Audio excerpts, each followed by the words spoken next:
और white house के बाहर आग भड़क गई है। सीक्रेट सर्विस के वाहन में आग लग गई है। आग की वजह से सड़क बंद की गई। व्हाइट हाउस पहुंचने वाले नेतन्याहू, तो देखिए व्हाइट हाउस में बहुत हलचल हो रही है, वहां पर नेतन्याहू पहुंचने वाले हैं, लेकिन इससे पहले व्हाइट हाउस के बाहर आग भड़क गई। सीक्रेट सर्विस की गाड़ी में आग लग गई। आग की वजह से सड़क बंद की गई है। लेकिन इसी बीच पुतिन के यूरोप अभियान को रोकने के लिए ज़ेलेंस्की ऑपरेशन कुर्स्क 2.0 शुरू करने वाले हैं।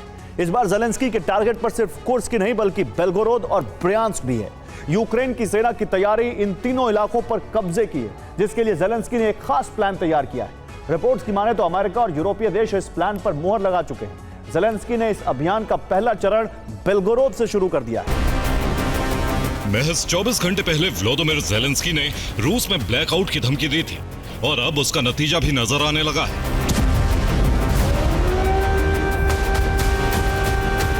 आधे से ज्यादा बेलगोरोद में अंधेरा छाया है और उसकी वजह है शहर के थर्मल पावर प्लांट पर यूक्रेन का हमला। ये बेलगोरोद शहर में मौजूद लुच थर्मल पावर प्लांट का वीडियो है,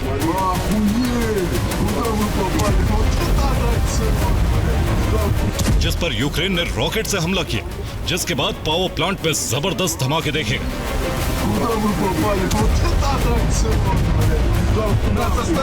दावा है कि प्लांट पर यूक्रेन ने हाइमार्स रॉकेट लॉन्चर से हमला किया। रिपोर्ट्स के मुताबिक हाइमार्स रॉकेट को खार्कीव के सरहदी इलाके से दागा। इन रॉकेट्स का टारगेट बेलगोरोद का थर्मल पावर प्लांट था।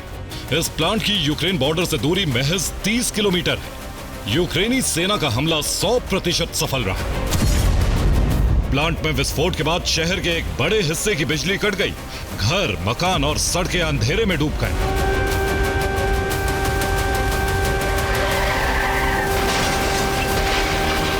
ये बेलगोरोद के एक मॉल का वीडियो है, जहां अचानक बिजली कटने से अंधेरा हो गया। एस्केलेटर बंद हो गए। लोग मोबाइल की रोशनी के जरिए बाहर का रास्ता ढूंढते नजर आए।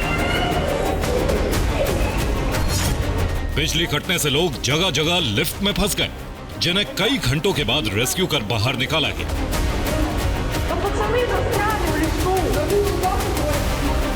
रूस का बेलगोरोद पर यह हमला ज़ेलेंस्की के नए मिशन का हिस्सा माना जा रहा है। वो मिशन जो इस जंग को 180 डिग्री बदल सकता है।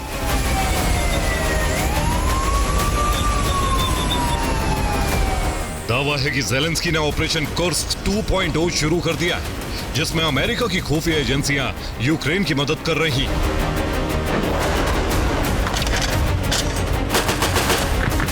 यूक्रेन आर्मी खार्कीव के बॉर्डर इलाके से बेलगोरोद में घुसपैठ की तैयारी में है।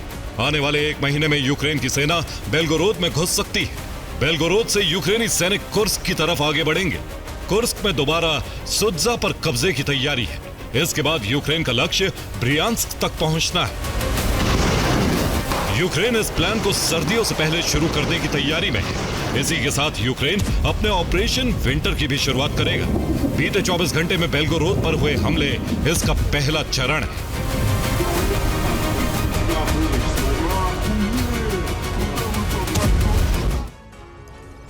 और यूक्रेन ने जिस लुच थर्मल पावर प्लांट को टारगेट किया, वो बेलगोरोद के लिए बेहद अहम है।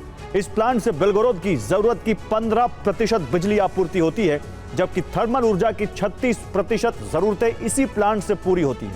प्लांट को साल 2007 में अपग्रेड किया गया, जिसके बाद इसे सेंट्रलाइज हीटिंग सिस्टम से जोड़ा गया। साल 2025 में यह प्लांट बेलगोरोद के सेंट्रलाइज हीटिंग सिस्टम का बेहद अहम हिस्सा बन चुका है। सर्दियों के मौसम में इस प्लांट से शहर की जरूरत का गर्म पानी और गैस की आपूर्ति होती है। यह प्लांट करीब 36% इमारतों से पाइप के जरिए कनेक्ट है। यहां से स्कूल, अपार्टमेंट, चर्च, फैक्ट्रियां, होटल और प्रशासनिक इमारतों को गैस और पानी की सप्लाई की जाती है। अगर सर्दियों से पहले प्लांट को दोबारा शुरू नहीं किया जाता तो कड़ाके की ठंड में बेलगोरोद में रहना बेहद मुश्किल हो जाएगा।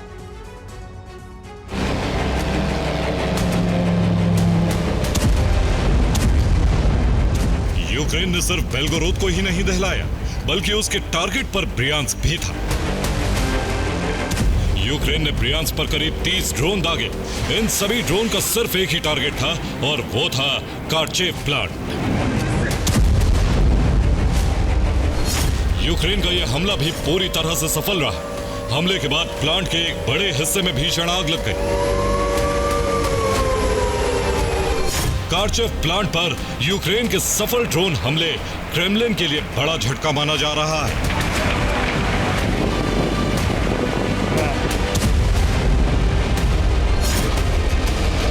दरअसल इस प्लांट में इलेक्ट्रिक पार्ट्स बनाए जाते थे, जिनका इस्तेमाल सेना से जुड़े उपकरणों में होता था। इसके अलावा पावर प्लांट और तेल रिफाइनरियों से जुड़े इलेक्ट्रिकल पार्ट्स भी यहां बनाए जाते थे। दरअसल ज़ेलेंस्की की कोशिश जंग को यूक्रेन से शिफ्ट कर रूसी धरती पर लाने की, ताकि रूसी जनता भी जंग से प्रभावित हो और रूस में ही पुतिन पर युद्ध विराम के लिए दबाव बढ़ने लगे। इसके लिए ज़ेलेंस्की 7 सूत्रीय फॉर्मूले पर काम कर रहे हैं। ज़ेलेंस्की का 7 सूत्रीय फॉर्मूला क्या है, ये भी आपको बताते हैं।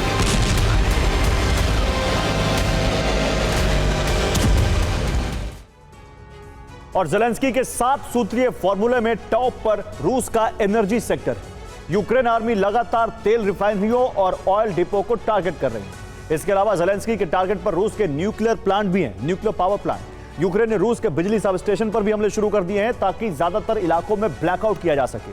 रूसी सेना को कमजोर करने के लिए ज़ेलेंस्की लगातार हथियार फैक्ट्रियों पर भी हमले कर रहे हैं।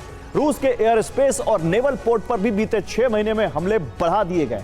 इसके अलावा आने वाले वक्त में यूक्रेन मॉस्को पर हमले तेज कर सकता है और ज़ेलेंस्की बॉर्डर से सटे इलाकों पर कब्जा करने के प्लान पर भी काम कर रहे हैं।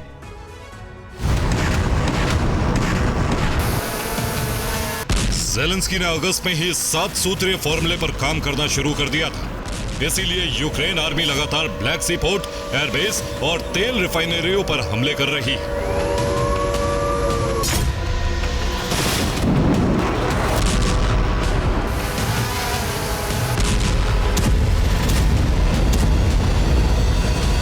यूक्रेन के 7 सूत्रीय फॉर्मूले में टॉप पर रूस का एनर्जी सेक्टर, जिस पर चलकर तेल रिफाइनरियों को टारगेट किया जा रहा है।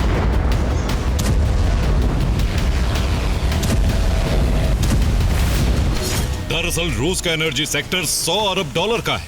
2022 से पहले रूस की आय का 40% हिस्सा ऊर्जा निर्यात से आता था। 2022 में युद्ध शुरू होने के बाद रूस पर कई प्रतिबंध लगे, लेकिन इसके बाद भी रूस की कुल आय में ऊर्जा निर्यात का हिस्सा करीब 30% है।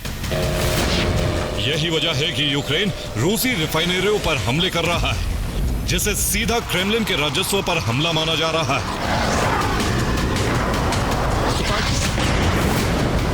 ज़ेलेंस्की की कोशिश रूस का खजाना खाली कर युद्ध विराम करवाने की है, लेकिन एक्सपर्ट्स को डर है कि यह कदम जंग को और ज्यादा भड़काएगा। Bureau report, TV9 Bharatvarsh.